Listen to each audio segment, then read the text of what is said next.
Look closely. Those are the symptoms of the infection on Mother Base. The blisters on the body were full of tiny worms. Parasite larvae, most likely. But we couldn't find any adults.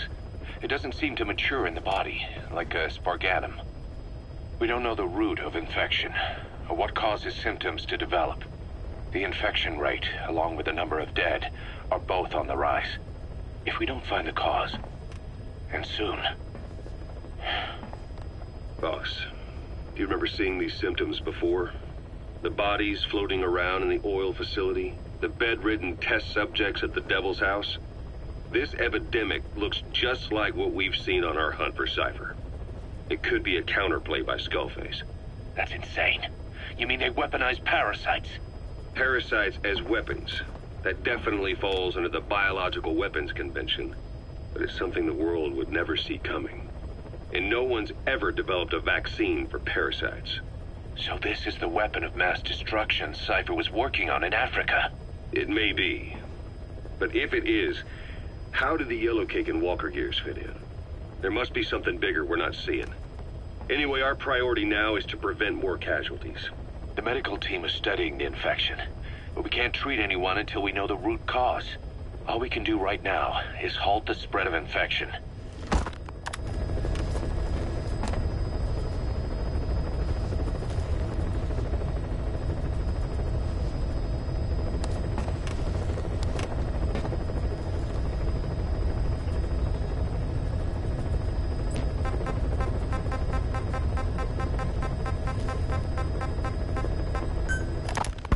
About the pathogen spreading through Mother Base. You've seen everything we've got on the outbreak. What's your opinion? Textbook symptoms of vocal cord parasite infestation. And judging from this casualty list, it is the Kikongo strain, meaning a breed of parasite that triggers symptoms upon detecting pronunciation specific to Kikongo. So our Kikongo-speaking staff are at risk? Quite so. He's right. All the victims do speak Kikongo. So they can survive if they just use another language? There is no guarantee. You're only dealing with the Kikongo strain. Other language strains may be present. You well know he was teaching them languages from all over the world. The Devil's House. Nzoya Badia Bulu. There is no way to know how many strains he has at his disposal. So how do we keep them from becoming symptomatic? You mentioned using microbes. Use this. A type of Wolbachia, introduced to a sample of the parasite. Wolbachia? A parasitic bacteria that colonizes the parasites, turning male to female and preventing copulation. You must cultivate more. What have you done with the infected bodies? Cremated to stop the spread of infection, but we did keep a few for study. Good. Take this sample, grind it to a pulp, and introduce it to the larvae now nesting in the dead. The Wolbachia will multiply rapidly within those larvae. They're soldiers, not some petri dish. Conventional cultivation methods will take too long. Extract the Wolbachia from those larvae and vaccinate your men. Kikongo speakers first. This is the fastest, surest way. No one is to speak a word of Kikongo until the Wolbachia are safely inside them. I will instruct your medical staff in detail on site. You have the appropriate facilities. Yes, but do not worry. I made a pact with your Bete Holone on the honor of the Dene. I speak no lies. Keep an eye on him. Will do. Follow me. I'll take you to the medical team. Now, we must wait for the Wolbachia to multiply in the larvae. How is the disease transmitted? If it's carried by insects or rodents, then... There is no intermediate host. So, The vocal cord parasites lay their eggs in the larynx of the host. Most hatch and migrate to the lungs, but some are transported to the mouth through ciliary movement, mixing in with saliva. Saliva. Droplet transmission. Sneezing, coughing. Any food or water containing infected saliva. It would spread fast. Indeed. And when the larvae migrate to the lungs, symptoms can resemble the early stages of a cold, making it easy to infect others. Meaning a simple conversation would be enough to pass it on. All right, so what happens after the larvae migrate to the lungs? It is as I said before. They mature by feeding on alveolar tissue. It is only then that noticeable symptoms appear in the host. And by that point, it's too late. He's infected everyone else. It's one hell of a weapon you've created. That is what Blag Anna wanted. Something that would spread easily. In truth, he's not the reason. But we will discuss that another time. The Wolbachia have multiplied. We're preparing to extract them and begin vaccinating. But is this really the only way? Sure, it'll prevent infection, but the cost? You would rather remove their vocal cords? No. Tactical communication's a linchpin of what we do. What if we were to ban the use of Kakongo? Insufficient. First, there's no guarantee that only the Kikongo strain is here. Second, there is the matter of how the parasites lay their eggs. Before they can copulate, they must be exposed to the pronunciation of a specific language for a period of time, like a container filling with water. But the duration between when the container is full and when the copulation actually begins varies from case to case.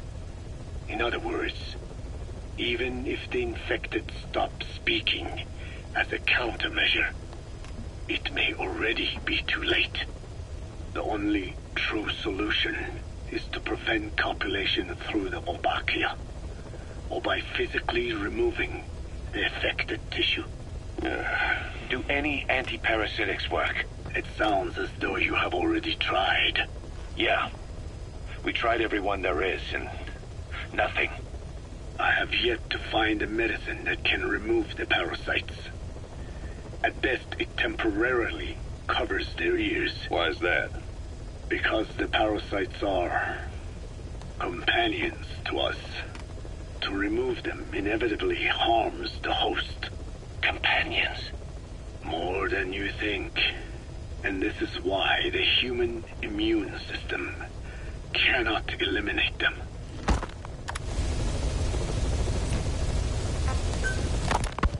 We've inoculated the staff with Wolbachia to keep them from becoming symptomatic.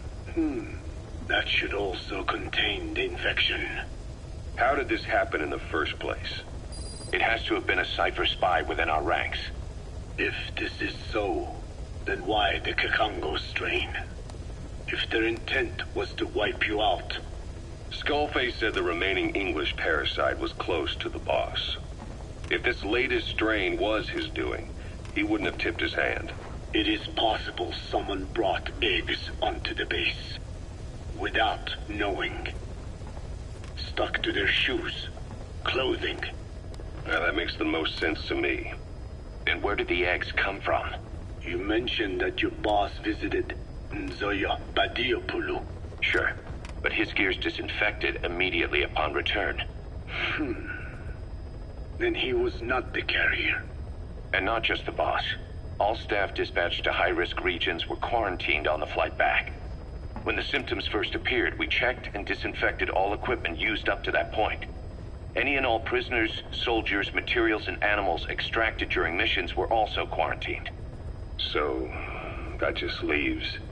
I have seen children around here. Where are they from? All over. Some were being held hostage at a mine. Then there were the troublemakers at Yamasa. Yamasa? Yeah. Their clothes, their things. Did you burn them? They're just kids. We couldn't. And besides, not one of them's shown symptoms. The parasites don't infect prepubescent hosts. Their vocal cords are not fully developed. Well, if infection doesn't occur in children... It is possible they carried eggs on their clothes, and the infection spread from them. Check the kid's stuff. I doubt there is any trace left by now. But if there is, some of those kids must be close to hitting puberty. How could we have missed this? The name Yamasa got quite a reaction from you. I'm guessing the Kikongo strain was released in that village. Cypher used that region to experiment with vocal cord parasite transmission. The Kikongo strain. The settlements around the refinery upstream of Yamasa were the proving grounds. They would infect one villager and record transmission speed. Dangerous work. If they failed to contain the infection, it would slip into the surrounding regions. At which point the world found out about the parasites, making them useless as a weapon. Incredible they'd risk such a thing. The test site was densely populated too. A terrible place for such experiments. No doubt, they thought burning everything would wipe away all traces. The settlements were covered in oil anyway. Who would wonder if one day they caught fire? And so it did.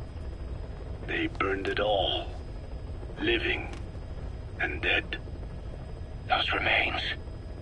But they miscalculated. Transmission speed was far faster than anticipated. It may have been the temperature, or hygiene standards, or perhaps the parasites reacted quickly to Kikongo. Whatever the reason, nearly all villages were swiftly infected, and the settlements reduced to mounds of corpses. Making matters worse, the dry season was ending. When it came time to burn the village, the Moneni River had swelled. Many of the bodies were waterlogged. Meaning they didn't burn completely. The corpses still contained viable eggs, and the larvae washed downstream. And when the people downstream drank that water... That marked the end for Yamasa. I learned all of this at the mansion. I warned him of the risk of eggs getting out. And? We are prepared for any eventuality. I get it. Putting the oil field back online. The oil leaks, saner. They plan to pollute the river, prevent the spread of infection. But the oil flow was stopped, and downstream the people of Masa village started using the water again. The PF soldiers deployed at the village were locals, spoke Kikongo. They were infected, and the kids survived. I've heard enough. And who stopped the flow of oil? Don't. We did. That confirms it. The source of the Kikongo strain infection was Masa village. And the children brought it here. It is no one's fault. There is no blame to be cast. The parasites, they were tested in other regions? Their physiology requires that they be tested under varied conditions. Another test site was in Afghanistan. So it was the parasites there. Both the Pashto and Tajik languages are spoken in the mountains of Afghanistan, and population density is low. Ideal testing grounds for how accurately the parasites target only the specified language. It is also relatively easy to prevent the spread of infection. And the results? The first test, I am told, was a success. Once the Pashtun Mujahideen were infected with the Pashto strain, they were all but wiped out. The Hamid fighters at Smasei Fort. It was doubly successful. No Tajik Mujahideen or Soviet soldiers became symptomatic. So the parasites proved to be effective. What about the second test? Also supposedly a success.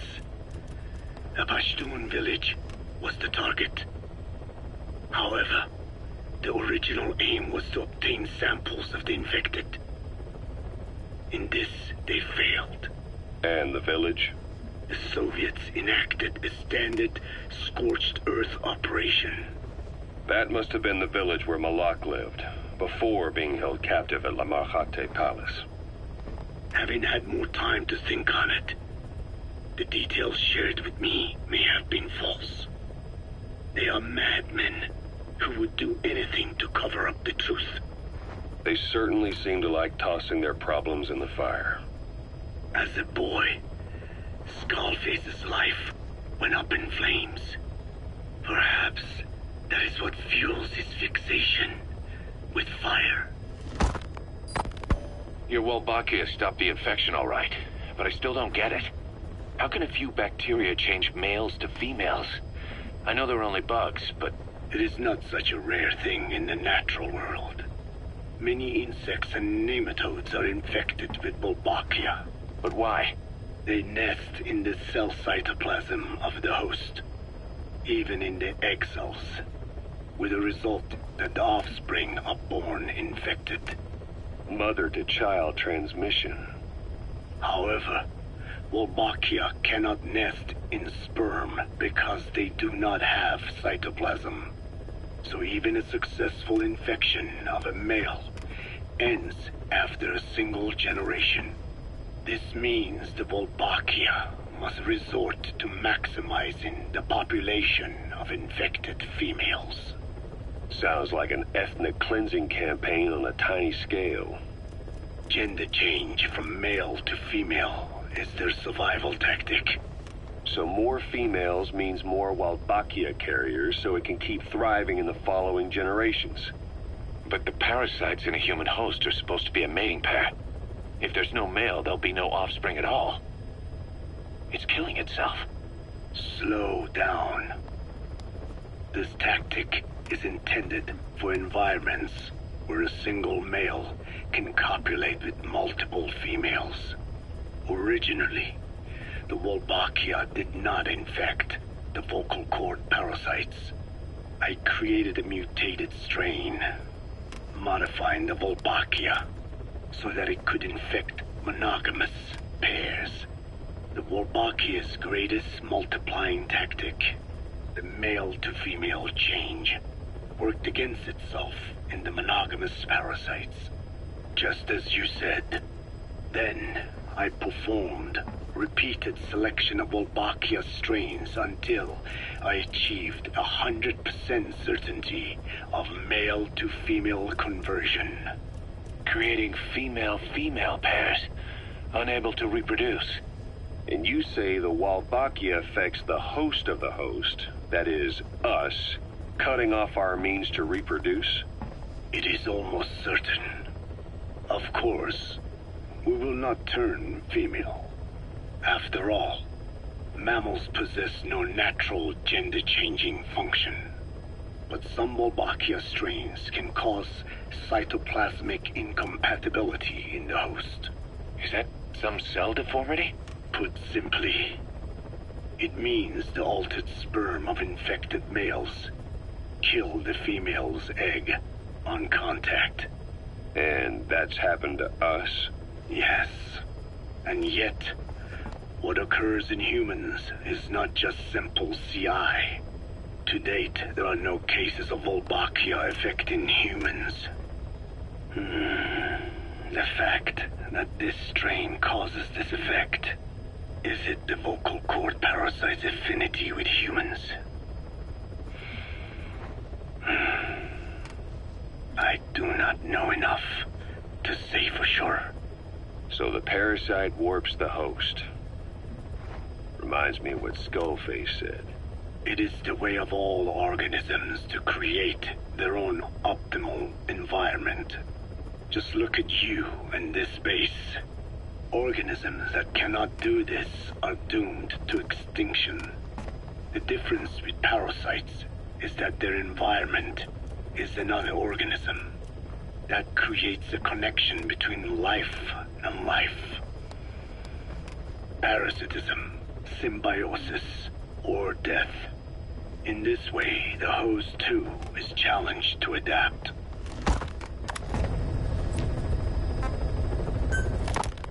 About this OKB-0 Emmerich was talking about.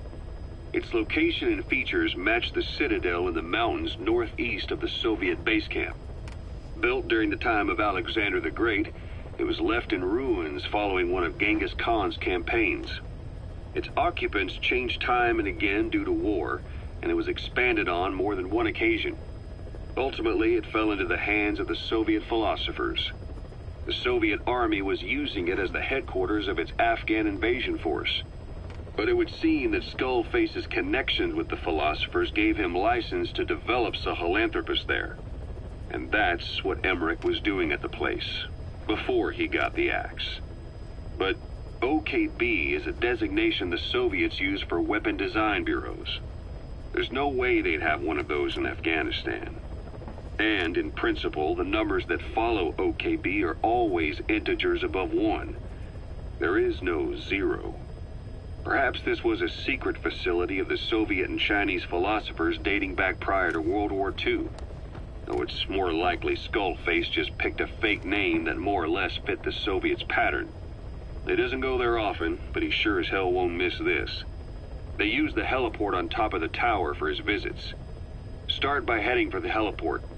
Then wait for your chance to make contact with Skullface. It seems Sahelanthropus' armor is made from depleted uranium. That offers some serious protection. The U.S. military is planning on using it for its main battle tanks, too. Maybe that's where Emmerich got the technology. Uranium? They're using nuclear fuel for armor now? No. What they use for nuclear fuel is uranium-235, which is extracted from natural uranium. Depleted uranium is a byproduct of that process. Sort of like the leftovers, I guess. The garbage. Uranium-235 makes up 0.72% of natural uranium, whereas depleted uranium contains only 0.2%. What are the benefits of using it for armor? It's a pretty short list. Uranium's a heavy metal, like lead, meaning it can hold a greater amount of kinetic energy. But it also boasts a hardness closer to tungsten. That makes it an ideal material to use for, say, armor-piercing ammunition penetrators. But it's not the best choice for armor. Its volume is less than that of ceramics, but for an equal weight, you could end up with less protection. So why use it then? According to Emmerich, it came down to him being unable to source ceramics technology from a manufacturer. Plus, given that it's an upright walking vehicle, he wanted to reduce the bulk of certain areas. Despite all that, depleted uranium still makes for some tough armor, and Emmerich says it's been proven in live fire tests. It stops most Soviet tank shells.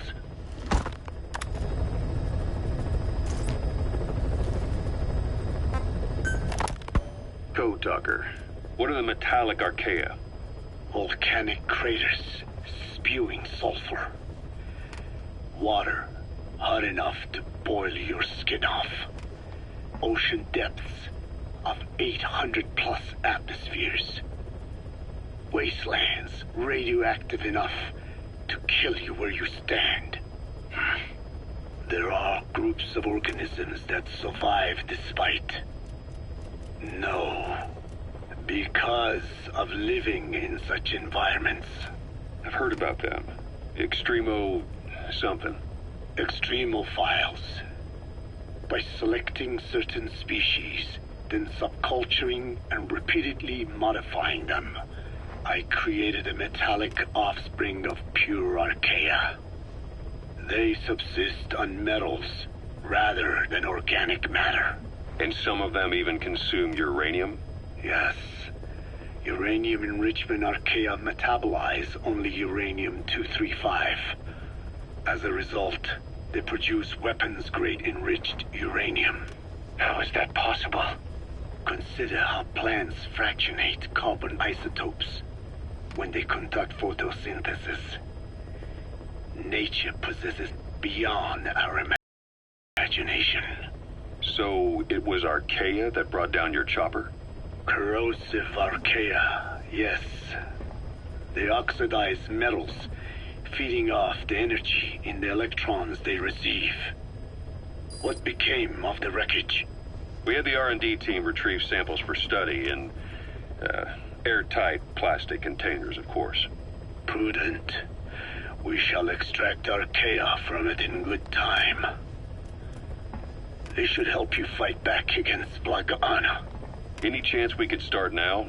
It doesn't have to be a lot. I might just have another use for them. If it's only a small amount you need. That's fine. I'll get the R&D team to assist. Let's go. South Africa was previously suspected of developing nuclear weapons. It already had a conspicuous presence at the UN because of apartheid and its armed expansionism. But when neighboring Angola and Mozambique became socialist countries in '74, South Africa felt hounded into a corner. So it accelerated its nuclear program to protect itself. 3 years later, the Soviets discovered a test facility, and 2 years after that, an American satellite observed a flash in the southern Indian Ocean. It said this was South Africa conducting a nuclear test with the help of a certain ally. Skullface used the situation in South Africa to get this ally to lend a hand. They both wanted nukes, so it was a mutually beneficial relationship. On the surface, anyway. I figure South Africa started getting serious about nuclear weapons production in '75. In '74, the government was still able to get by with bluffing that it had a nuclear arsenal. But the year after, word spread that an independent armed group in the Caribbean was crushed by Cypher for possessing a WMD. That's right, boss. What happened to you and your men was the reason South Africa decided to push ahead with nuclear development. A force independent of any country getting its hands on a nuke. That was a threat to the existence of countries everywhere. It wasn't just South Africa. Your presence pushed a lot of countries to get nukes. The world was scared of you. You were a threat to more than just the Cold War. If nations are gears in a machine, you had the power to smash them loose and watch the whole world grind to a halt.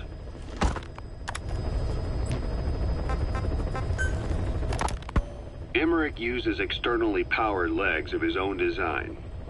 It's bionics technology, a product of the U.S. military's failed attempt to develop a powered exoskeleton. All the wearer has to do is apply a little force, and the actuators continue the movement in that direction. But his legs are unique. Instead of using a hydraulic mechanism, the actuators run off metallic archaea. That increases the actuator's reaction speed and also enables him to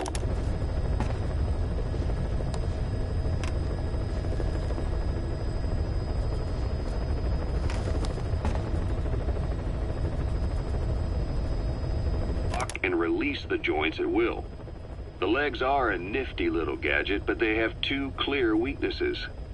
First, they're dependent on external power. Maybe because he built them knowing he couldn't leave his lab. There's no internal battery.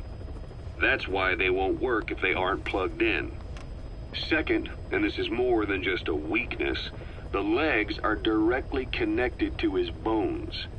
Could be to minimize signal loss and the orders output to the legs and the drive response from them. Either way, Emmerich has used bolts to attach load-bearing parts directly to his femurs. Probably by mimicking surgical treatment for compound fractures and the like. But the end result is those legs and his body are fused together. And that appears to be how he's able to move them so precisely. But that also means that any shock to the legs would be delivered right to his bones by way of those bolts. The same is true if he encounters the corrosive metallic archaea. If the corrosive archaea ate into the exposed bolts, they'd reach the endoskeleton parts and eat through them too in the blink of an eye. The doctor's bones are full of holes to accommodate all the bolts. They're like sponges. If he were to lose the reinforcing parts, even the tiniest bit of force or weight would snap his bones. So when I dangled those corrosive metallic archaea in front of him, he realized straight away what would happen. Life wouldn't be worth living if he lost those legs of his. I'd bet that is what the doctor fears the most. I just helped him imagine what it would be like. Thanks to that, I got the information we needed without either of us getting hurt. You know how he is. He's probably already over the shock. The better you know your adversary, the easier it is for you to get information from them. And vice versa.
That brat finally accepted that he lost. Hopefully now he'll be a bit more obedient.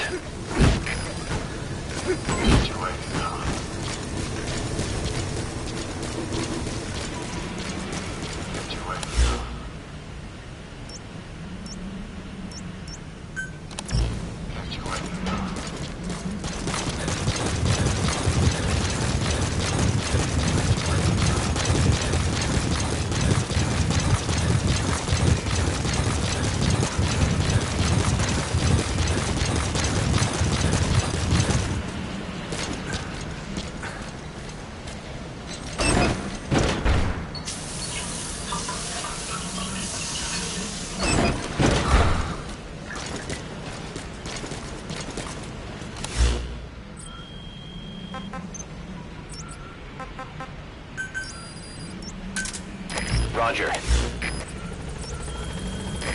This is B-Quad. Arriving shortly at LZ.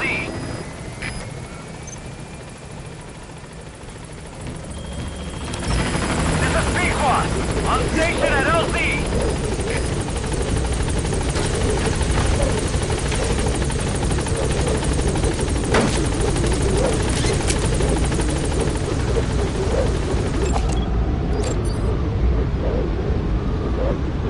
Gaining altitude.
cruise ship.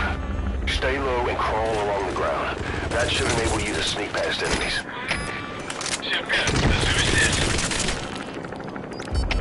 Alles geht schneller. Hier, Anfangsposition. Alle Hierher. Anfangsposition.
Dit is Delta 4. Zeg op waar ik verloor. Bespreek laatste punt van contact. Oor. Dit is CP, begrijp. Wees op je uitkijkt voor enige beweging. Uit.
He's coming too. Roger that.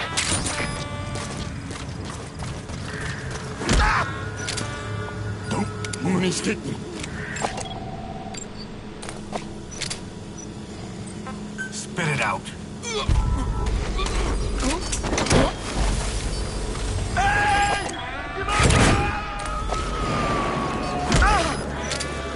Don't speak. You gonna extract him?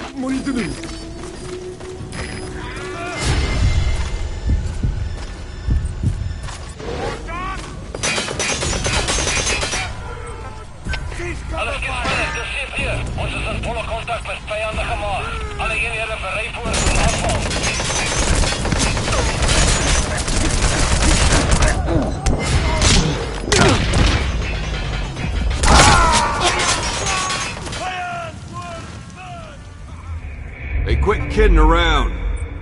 Snake? Snake!